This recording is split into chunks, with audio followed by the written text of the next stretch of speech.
தினமலர்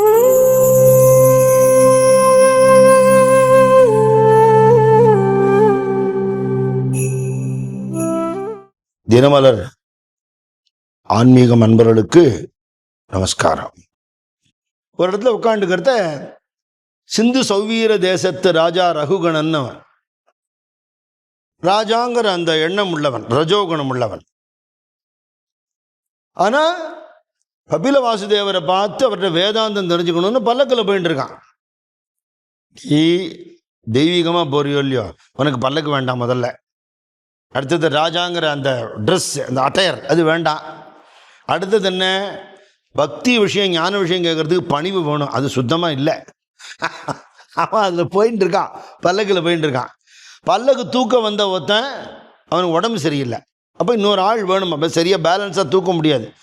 அதுக்காக அப்படி பார்த்துன்னு வர அவள் ஆட்கள்லாம், நம்மளால் அங்கே இருக்கார், இங்கே வான்னு கூட்டின்னு போயிட்டா. ஒன்றும் மாட்டேன்னு சொல்ல மாட்டார். துக்காராம் மகாராஜ் சரித்திரத்தில் இப்படி தான் இருக்கு. யார் என்ன வேலை சொன்னாலும் செய்வார், என்ன திட்டினாலும் வாங்கிப்பார். மகான்கள் நிலை இது. பல்லக்கு தூக்கி வச்சா போயின்னு இருக்கார். அவன் கபில வாசுதேவரை பார்க்க போகணும். நிறைய பழங்கள்லாம் வச்சுருக்கான், புஷ்பம் வச்சுருக்கான். அவரை பார்த்து நமஸ்காரம் பண்ணி, எனக்கு வேதாந்த ஞானம் உண்டாகணும், எனக்கு ஜீவன் முக்தினா என்னன்னு தெரியணும், அப்படி கொஸ்டின் ஆன்சருக்கு போகிறான். ஞாபகம் வரதுனால சொல்கிறேன், வேதாந்த விஷயங்கள் கேட்கணும்னு ஆசைப்படுறவா நிறைய பேர் பார்த்தா மரத்தடியில் இருக்கிற மகான்கள்கிட்ட போகிற மாதிரி தெரியல. ஏசி ஆடிட்டோரியமில் கம்ஃபர்டபுள் சீட்டில் உட்காந்து ஃபஸ்ட் கிளாஸாக இஸ்திரி பண்ண ட்ரெஸ்ஸை போட்டுண்டு இந்த உபனிஷத் அந்த உபனிஷத்துன்னு கேட்குறா. என்ன மண்டல ஏற போகிறதுன்னு புரியல. சரீர அபிமானம் போகலை, அலங்கார புத்தி போகலை. அவள் என்ன போய் நம்ம வேதாந்தம் கேட்க போகிறோம்? வெளியில் வந்தவுடனே நம்ம திருப்பி பழையபடி தான் இருக்க போகிறோம் இல்லையா? பக்தினால தான் பணிவு வரும், பணிவுனால தான் ஆணவம் போகும், ஆணவம் போனால் தான் ஞானம் உண்டாகும் இல்லையா? போயிட்டு இருக்கும்போது நடுவில் எறும்பு போகிறது.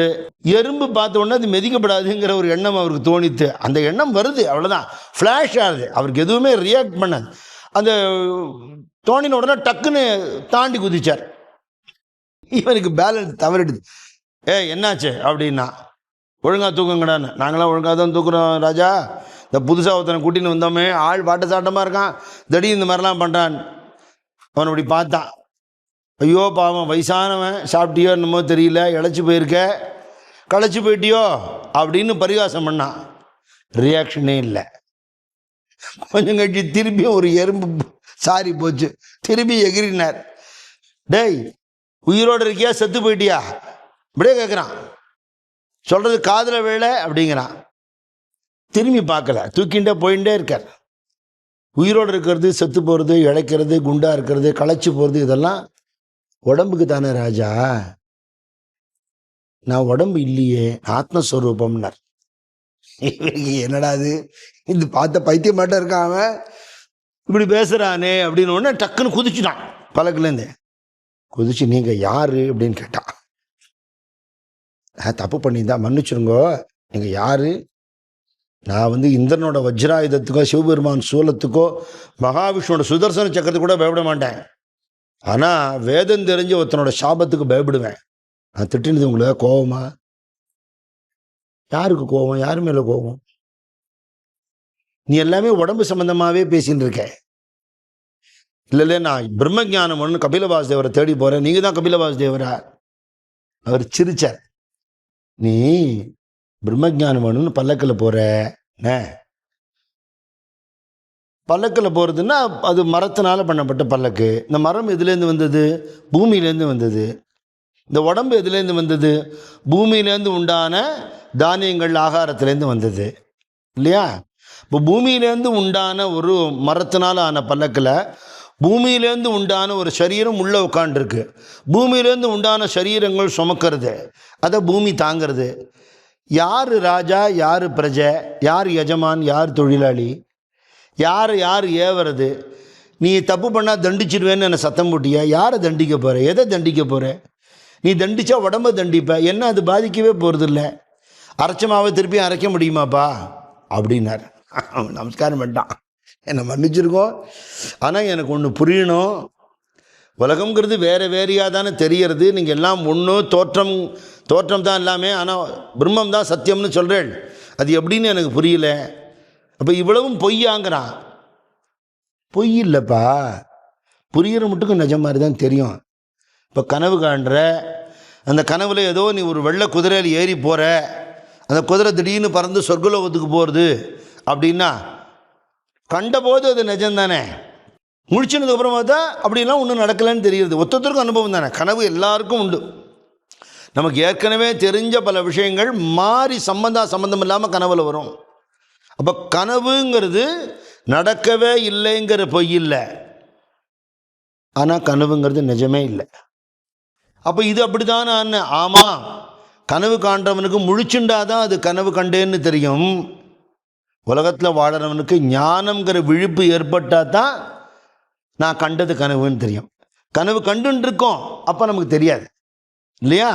அதனால் இதுக்கு என்ன வழின்னா, அவனுக்கு நிறைய உபதேசங்கள் பண்ணார். இந்த சம்சாரம்ங்கிறது ஒரு காடு மாதிரி, திக்கு தெரியாத காட்டில் மாட்டின்னு இருக்கோம். தப்பிக்கிறதுக்கு வழி தெரியல. தப்பிக்கிறதுக்கு வழி தேடிண்டு போகிறவன் வழியில் கிடைக்கிற ஒரு தேனடையோ பழத்தையோ பார்த்து சாப்பிட்டுட்டு அங்கேயோ போய் அசடு மாதிரி உட்காந்துருக்க மாதிரி உன்னை சுற்றி எவ்வளோ டேஞ்சர்ஸ் இருக்குங்கிறத நீ கவலைப்படலை. அது உயிரை காப்பாற்றிக்க போகிற வழியில் ஒரு மாம்பழத்தை பார்த்துட்டு அங்கே போய் நீ உட்காந்துட்டேன்னா, அதுமாதிரி அல்ப இன்பங்களில் நீ போய் மாட்டிக்கிற. ஒரு புலன்களால் நீ ஆளப்பட்டுருக்க, ஆணவத்தினால தமோகுணம் ரஜோகுணம் சத்துவகுணத்தினால ஆளப்பட்டுருக்க. இதை புரிஞ்சுக்காமல் உன்னுடைய தலைகள் ஆகிய இந்த முக்குணங்களை தாண்டி என்ன உன்னை தளப்படுத்தக்கூடிய ஐம்புலன்களை தாண்டி, இந்த ஐம்புலன்கள் பஞ்சபூதங்கள்லேருந்து வந்தது, இந்த பஞ்சபூதங்கள் பகவான்டேருந்து வந்தது. அப்போ அது ஆதாரமான வஸ்துவை நினைக்காமல் இந்த புலன்களை நினச்சி இது செலுத்துகிற வழிக்கு போய் ஒத்தொத்தரும் ஜென்மாவை வீணடிச்சுக்கிறா, நாசம் பண்ணுறா. இதுக்கு என்ன வழின்னா, தபசு பண்ணினா கிடைக்குமா? கிடைக்காது. வேத சாஸ்திரங்கள் தெரிஞ்சுனா கிடைக்குமா? கிடைக்காது. இப்போ இதெல்லாம் வேண்டாமா? அப்படி சொல்லலை. இதெல்லாம் ஒரு வழி. லட்சியம் தெரிஞ்சுட்டாதான் அந்த வழி பிரயோஜனம். நான் எங்கே போகுதுன்னே தெரியாமல் நான் பாட்டுக்கு வண்டி எடுத்துன்னு போயிட்டு இருக்கேன்னா அது அபத்தம் இல்லையா? அப்போது சொல்கிறார், ஏ ரகுகுணா, ராஜாவுக்கு உபதேசம் பண்ணார். நீ யஜ்யம் பண்ணினாலோ தபசு பண்ணினாலோ தான தர்மங்கள் பண்ணினாலோ எல்லாத்தையும் எதுக்கு பண்ணுற? பேருக்காக பண்ணுற. இங்கே அதிருத்ரம் பண்ண எனக்கு ஒரு பேர் வருதும், சுதர்சன ஹோமம் பண்ண என் பேர் பேனரில் பெருசாக போட்டிருக்கு பார்த்தல, என் ஃப்ளெக்ஸில் என் படம் போட்டிருக்கு பாரு, அதுக்கு பண்ணுறோம். சாமிக்கு ஜரிக வஸ்திரம் சாத்தினேன், நானாக இருக்க கண்டு கொடுத்தேன் இல்லையா? தங்க கவச்சம் நான் ஸ்பான்சர் பண்ணியிருக்கேன். பைசாக்கு லாபம் இல்லை, ஒரு புண்ணியமும் இல்லை. அப்போ நீ தர்ம காரியங்களை பேருக்காக பண்ணுற அல்லது அதிகபட்சம் சொர்க்க போகத்துக்காக பண்ணுற. சொர்க்கங்கிறது இருக்கலாம், அங்கே போகங்கள் இருக்கலாம், அதுவும் டெம்பரரி. இது ஒரு கனவு, அது ஒரு கனவு, அவ்வளோதான். இது இரும்பு விலங்கு, அது தங்க விலங்கு, அவ்வளவுதான். அப்போ எப்படி தான் உனக்கு வழி கிடைக்கும்னா, வினா மகத் பாத ரஜோபிஷேகம் அப்படின்னு ஒரு வார்த்தை. மகான்களுடைய திருவடிகளை வணங்கி அவர்களுக்கு சேவை பண்ணி அவளோட கருணை கிடைத்தால் ஒழிய, அடியார்கள் கருணையும் குரு கருணையும் கிடைத்தால் ஒழிய, அது இல்லாமல் நீ பண்ணுற எந்த சாதனைனாலையும் பிரயோஜனம் இல்லை. உன்னுடைய மயக்கம் தீரவே தீராது. ரகுகணங்கிறது நீ உன் உடம்பை சொல்கிற. நீ என்னைக்கு பிறந்தியோ அதுக்கு முன்னாடி இந்த பேர் உண்டோ, இந்த உடம்பு உண்டோ? நீ செத்து போனோன்னு வச்சு எரிச்சிருவாள், அதுக்கப்புறம் இந்த பேர் உண்டோ உடம்பு உண்டோ? இடப்பட்ட காலத்தில் எதுக்கு அந்த பேர், எதுக்கு அந்த உடம்பு? இந்த உடம்பும் பேரும் எதனால நடமாடுறதோ அந்த சைத்தன்யத்தை இருக்கும்போதே தெரிஞ்சுக்கணும் இல்லையா? சத்குரு ஞானானந்த சுவாமி சொல்வார், உயிருள்ள போதே உடம்பினுள் உத்தமனை காணல்பர். ஔவையார் சொன்னதும்பர் சுவாமி. உயிருள்ள போதே உடம்பினுள் உத்தமனை காணல். இதுதான் மனுஷ ஜென்மா. பிரயோஜனம் என்ன? நீ எங்கெங்கே தேடி தேடி அலைகிறியோ அவ்வளவும் உனக்குள்ளே இருக்குப்பா. நீ தேட வேண்டாம்னு சொல்லலை, தேடி அலைஞ்சு அதை நீ உள்ள தேடி கண்டுபிடி. வாழ்க்கை நெறிய மாற்றிக்கோ. எந்த காரியம் பண்ணினாலும் இது நிலையில்லைங்கிற உணர்வோடு இருக்கட்டும்.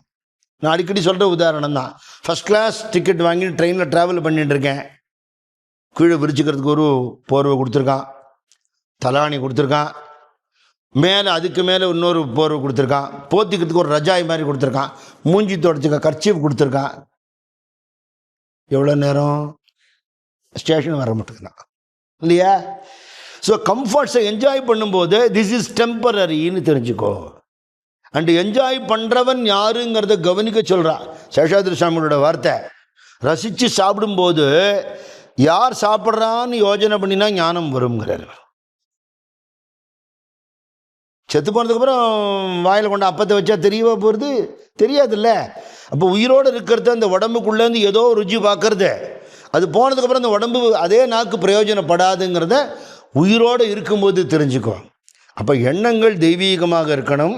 அந்த எண்ணங்கள் பற்று பாசத்தில் மாட்டிக்கக்கூடாது. அன்புமயமான பக்தியும் வேதம் சொன்னபடி கடமைகளும் இதனால் வரக்கூடிய ஞானத்தையும் அடிப்படையாக வைத்து கொண்டு காரியங்களை செஞ்சு பலனை எதிர்பாராமல் ஆணவம் இல்லாமல் அன்புமயமாக வாழும் பொழுது பிறவி பயன் எய்தலாம்.